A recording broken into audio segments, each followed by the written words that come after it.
Data exchanges give you a way to share your work with collaborators outside of Revit. A data exchange is made from a model published to Autodesk Construction Cloud. The data exchange contains only the information needing to be shared rather than the entire Revit model. As an example, you are working with a stair fabricator who is working in Inventor.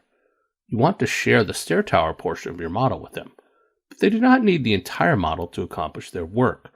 This is an opportunity to share work with a data exchange. First, create a specific view or views in the Revit model containing the elements you are sharing.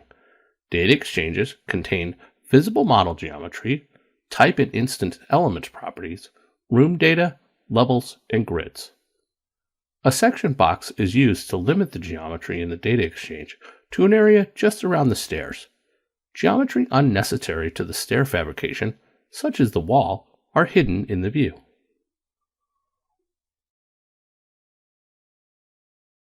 On the Collaborate tab, click Publish Settings and create a publication view set containing the views needed for the data exchange. With a specific set created, it will be easier to republish when changes are made to the model.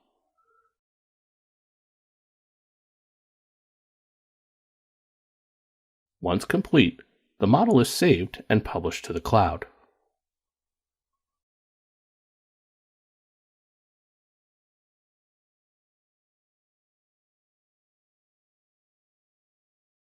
Select and view the file on Autodesk Construction Cloud. Click the ellipses in the View list to create a data exchange from the new view. Now the data exchange can be accessed in applications other than Revit. When changes to your Revit model are published, the data exchange will be updated along with it.